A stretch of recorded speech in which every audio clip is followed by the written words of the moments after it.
All right, good morning. It is Tuesday, September 13th. Good to see you again today. It's been 10 days, and according to my count, today we should be starting Daniel. Now, if you were watching 10 days ago, you saw that I was slightly frustrated. We just got done with Ezekiel, Jeremiah, Isaiah, but I ended up, if you watch the sermon for the Sunday following, listened to Job over the course of a trip into town and back, and worked out much better that way. Also, we were in the midst of, as you know, moving. I mentioned on January 2nd, our first video, that the background might change over the course of the year. I didn't think it would change this much.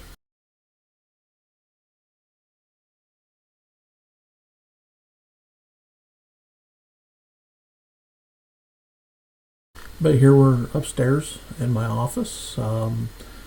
As you see behind me, the railing will eventually come down and be replaced by a newer hemlock.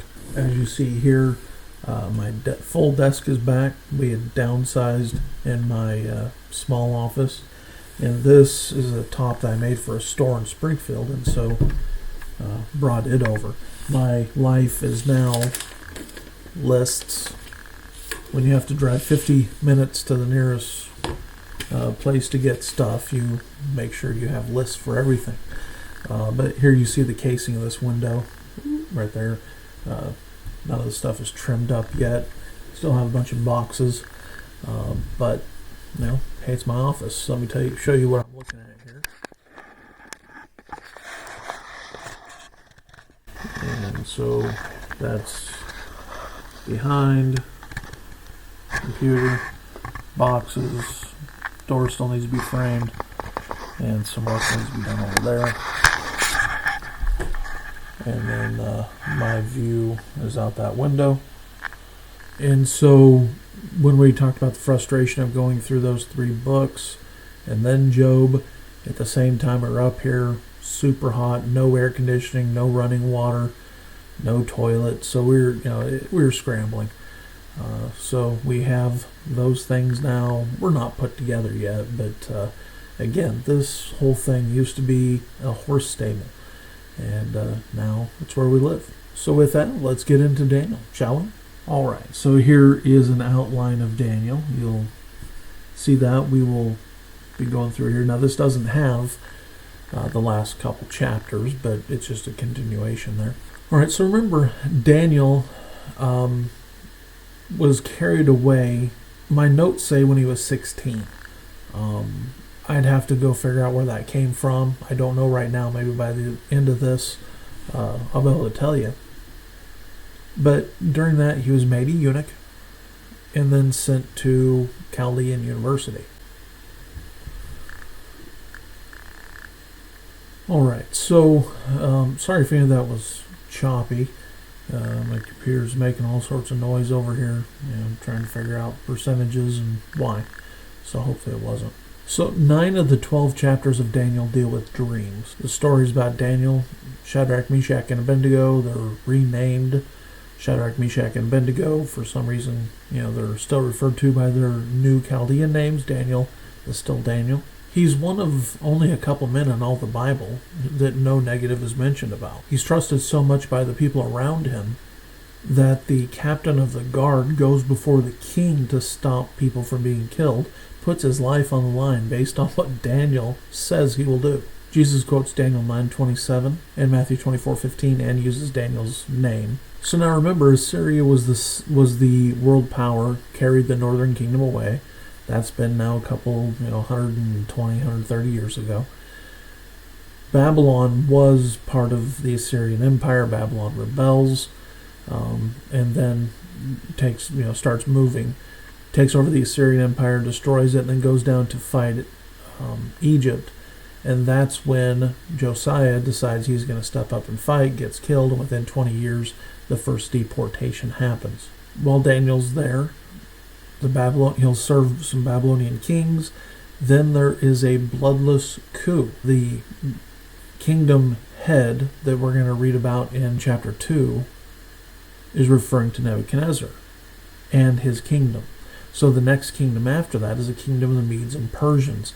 They redirect the Euphrates River away from the city, go in, there's a bloodless coup, but only the king himself is killed.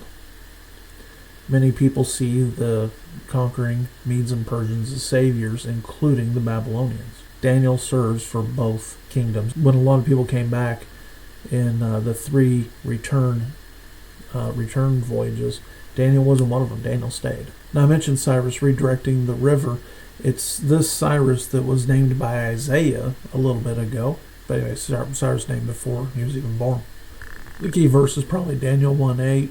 Daniel purposed in his heart that he would not defile himself. Key word would be prayer or pray. Christ is portrayed as the stone that's cut out without hands and destroys the great image in the end of chapter 2. He shows up in the fiery furnace, a Christophany, an Old Testament appearance of Jesus Christ in 325. Now remember, as you read this, it is not written in chronological order. But remember, it's 1, 2, 3, 4, 7, 8, 5, 6, 9, 10, 11, 12. And by the way, if you have a Strong's Concordance, we're told that the Old Testament is written, given to us in Hebrew. The New Testament is given to us in Greek. However, the book of Daniel, chapter 2, verse 4 to the end of chapter 7, is written in Chaldean. That's why your Strong's Concordance will say Hebrew, English, and Chaldean. Now, chapter 1, Shadrach, Meshach, and Abednego, more specifically the people of Judah, are carried away to Babylon. They pick some of the more promising people, train them, and then bring them before the king. Now, chapter 2 is the dream of the image. I've taught on this extensively. The head of gold is the Babylonian Empire. The chest of silver is the Medes and Persians. The belly of brass is the Greeks. And then the iron is the Roman Empire. The Roman Empire ends up being split into 2. And when people talk about the revived Roman Empire, it's because then we get down to the feet and the 10 toes represent something. Now, there's been other kingdoms, but these are the ones that pertain most to Israel. Now, notice some key things here is that Daniel was made number 2 of the kingdom, and then Shadrach, Meshach, and Abednego were set over the affairs of Babylon. But Daniel sat in the gate of the king. That's going to answer a question for chapter 3. Now, chapter 3 ties into Revelation. There's an image to be worshipped. During the tribulation, there will be an image to be worshipped, and people are going to be told, just like here, worship or die. And it could be that you do die if you don't worship it. But the deliverance still comes. But the question might be, when they all fell down to worship, Shadrach, Meshach, and Abednego did not. But where was Daniel? And the answer to that question is Daniel was behind the king facing the crowd. He was number 2 in the kingdom. Now notice verse 25. Nebuchadnezzar said it looks like the Son of God. Capital S, capital G. All other versions, Nebuchadnezzar says the fourth looks like a son of the gods. Small s and plural, lowercase g, but plural, on gods.